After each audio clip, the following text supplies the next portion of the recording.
Hi, welcome to Myers ASMR. How are you? Are you relaxed? Relax. Shake off that stress and that mess. I'm always glad to see you, and I'm so glad you're here. Let me just pull up the quote. A lot of these quotes and sayings that I have in my videos come straight from Abraham Hicks' videos. And this one says, the world is perfect as it is and becoming sweeter every day. Yeah, the world is perfect as it is and becoming sweeter every day. Your capacity to rendezvous with the sweetest parts of it is extreme. Well, I'm about to rendezvous with this here mushroom soup that I just whipped up. You know, I was going to go to brunch, or rather breakfast. There's this really cute breakfast brunch / lunch spot. It's a little high end, and I said, let me just treat myself. But I said, wait a minute, I got some mushrooms in the fridge that I need to do something with. So here we go. I whipped this up really fast. I looked at a couple of recipes online and they were just way too involved, so I just kept mine simple and healthy. Let's dig in.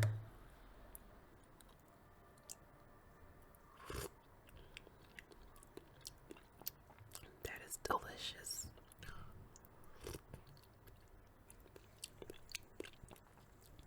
What makes it creamy is just straight up coconut milk from the can.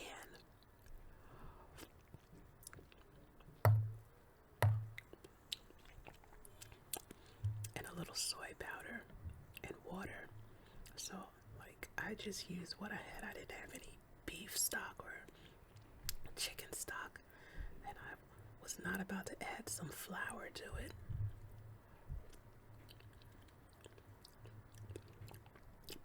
I used 1 stick of celery. All this has been blended in the blender.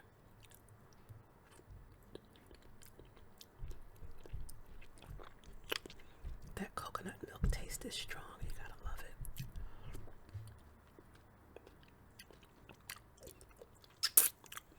Because it's different. It makes everything taste different. I kept a few mushrooms whole for texture.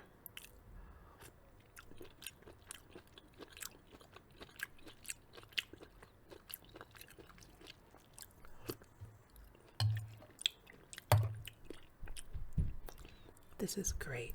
I'm glad I skipped going out.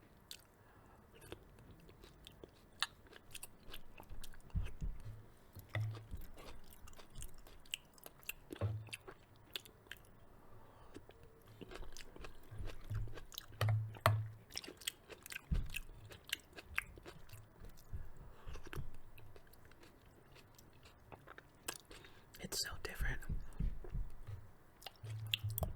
I didn't have any heavy cream, and honestly, I wouldn't even want to use that.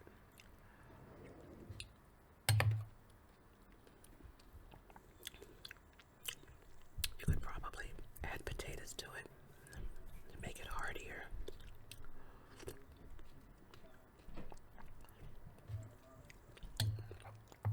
I garnished it with a little parsley on top.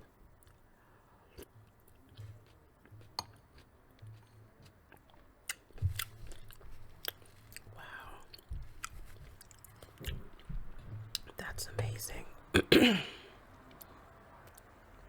mean, color-wise, it may not look like the soup you see in the can because, I don't have all the whipping cream and the flour that they use. This is just mostly just the pure mushroom. Oh, this is a piece of what is this? Oh, this is gluten-free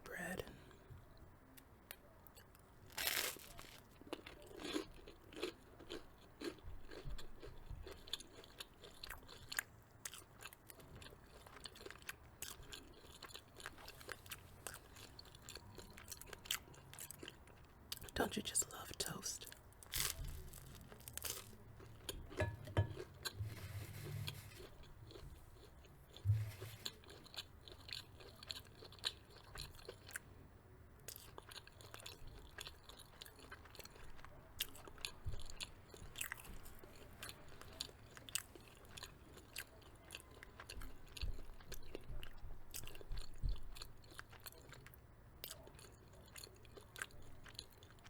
You know, ever since I cut down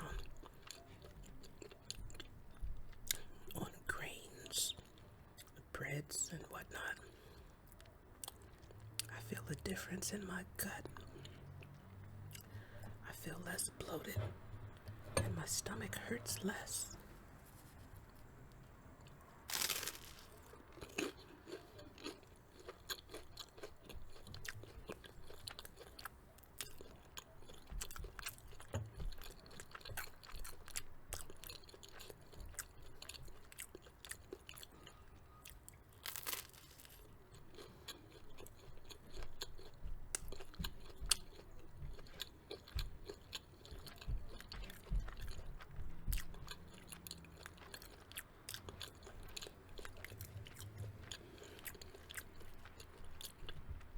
Toasted bread with butter is so good.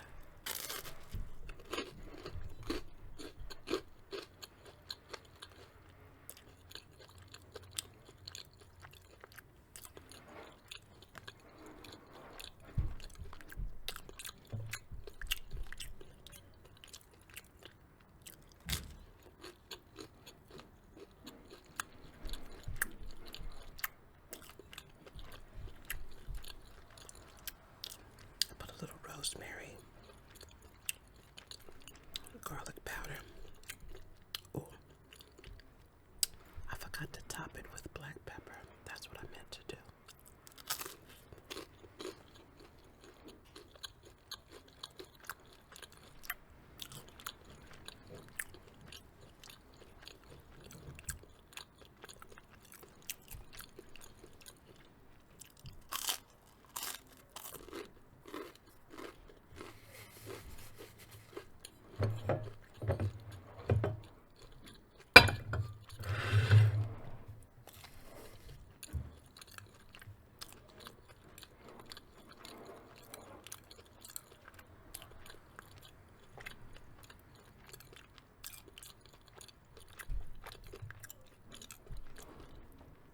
I am so sorry. I forgot I was supposed to be using a plastic spoon. I'll do better.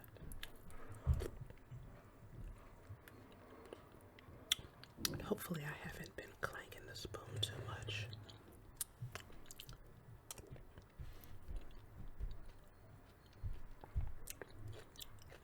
Well, we got our first snow in the Northeast.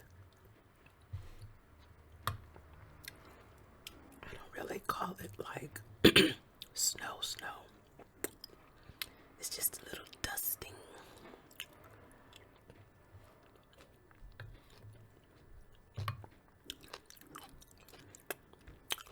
We don't get those kinds of blizzards anymore like we used to have decades ago.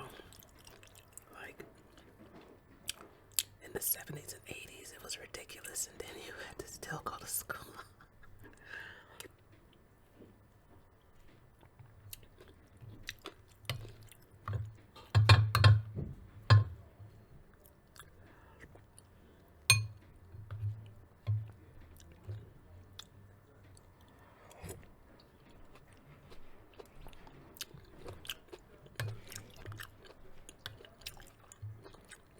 I never considered myself a fan of mushrooms, but this soup makes me a fan. I'm like, where have I been all my life? I should have been making this years ago.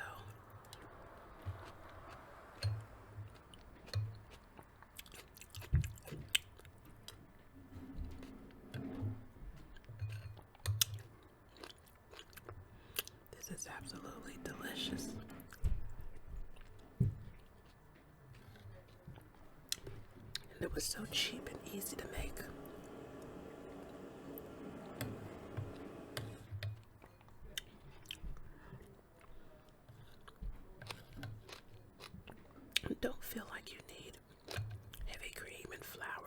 scotch and sherry and who knows what else. I mean, you use what you got. You might not even want cream at all. You might not even want to blend it. I should have chopped some carrots.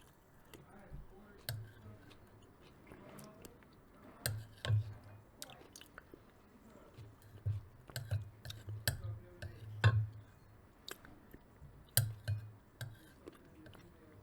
gonna stop here so I don't clang the bottom of the bowl.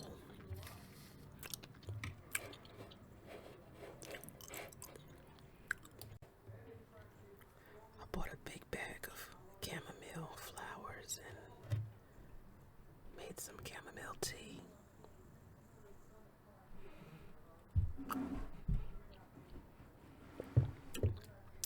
I heard it's good for the gut. Wow, this is good. It tastes so flowery too.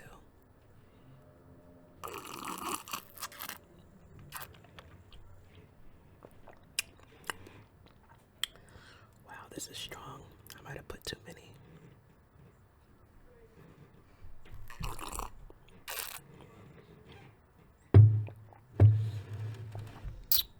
Well, now it's time for the next fun part of the video. Lately, I've been reading from The Great Gatsby, which is a great book. But I love to get back to my self-help roots. So, let's get back to people skills. Yippee! See, these are the skills that they should be teaching in school, starting in like daycare, honestly. These are the skills that you use the most and that really can make or break a person.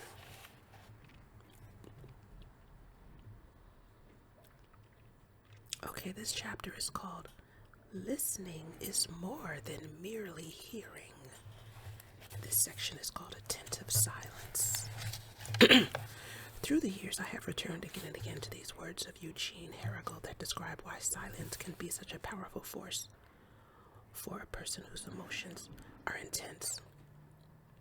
The real meaning of suffering discloses itself only to him who has learned the art of compassion. Gradually he will fall silent, and in the end will sit there wordless for a long time, sunk deep in himself. And the strange thing is that this silence is not felt by the other person as indifference, as a desolate emptiness, which disturbs rather than calms. It is as if this silence had more meaning than countless words could ever have. It is as if he were being drawn into a field of force from which fresh strength flows into him.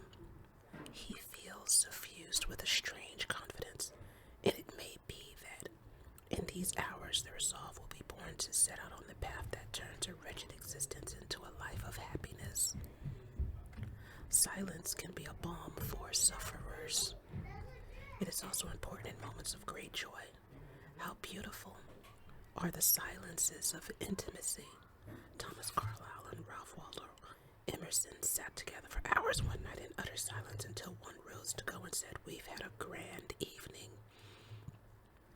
I've had many experiences like that with my wife, Dot, when we sat quietly before a fire or gazed silently into each other's eyes, basking in each other's affection. As Alfred Lukács says, the silence of love is not indifference. It is not merely poverty of something to say. It is a positive form of self-communication. Just as silence is needed to hear a watch ticking, so silence is the medium through which heartbeats are heard. More than half the people who take communication skills training with us are initially uncomfortable with silence. Even a few seconds pause in a conversation causes many of them to squirm. These people feel so ill at ease with silence that they have a strong inner compulsion to shatter the quiet with questions, advice, or any other sound that end their discomfort by ending the silence. For these people, the focus of attention is not on the speaker, but rather on their own inner disquiet.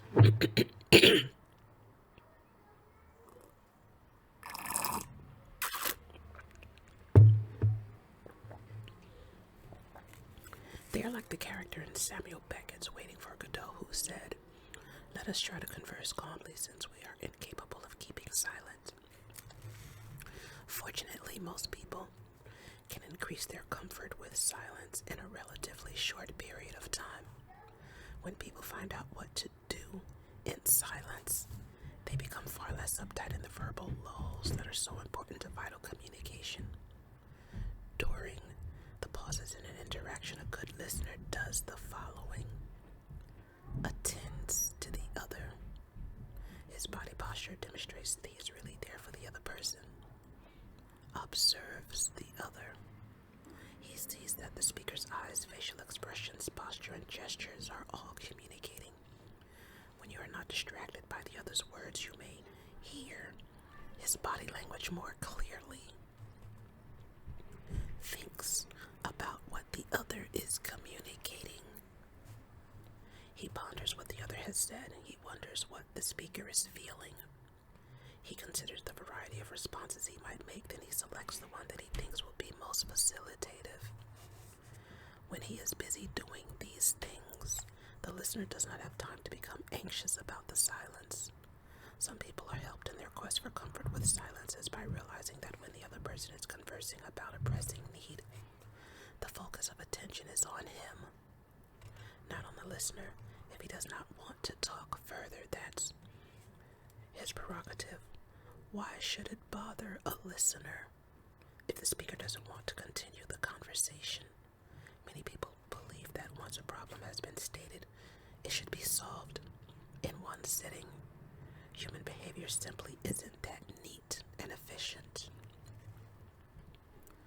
Before the birth of Jesus, the author of the book Ecclesiastes said, "There is a time to keep silent and a time to speak."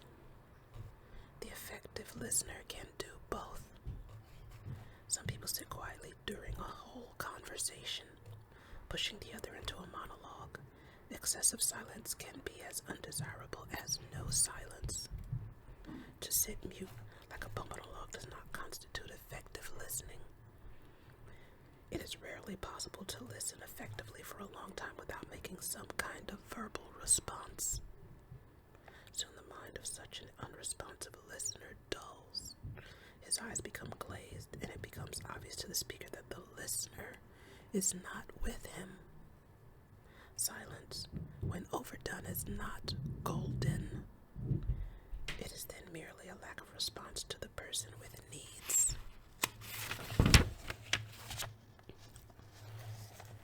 I might as well finish out this chapter. We're almost done here. The effective listener learns to speak when that is appropriate, can be silent when that is a fitting response, and feels comfortable with either activity. The good listener becomes adept at verbal responses while at the same time recognizing the immense importance of silence in creative conversation. He frequently emulates Robert Benchley, who once said, "Drawing on my fine command of language, I said nothing."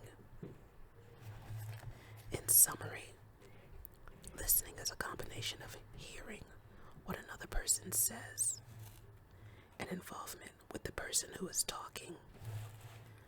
Its importance can be gauged by the fact that we spend more time listening than anything else we do in our waking hours, and because our ability to listen directly influences our friendships, our family relationships, and our effectiveness at work.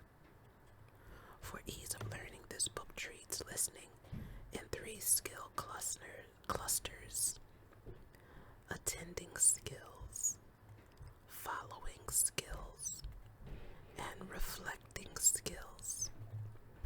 Attending is demonstrating by a posture of involvement, eye contact, appropriate body movement, an assurance of a non-distracting environment that the listener is psychologically present to the speaker.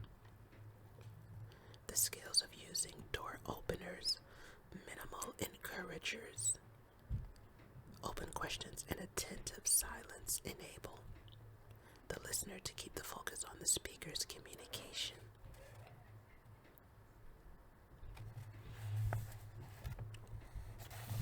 Don't you just love learning? I know I do. So the next chapter talks about the 4 skills of reflective listening.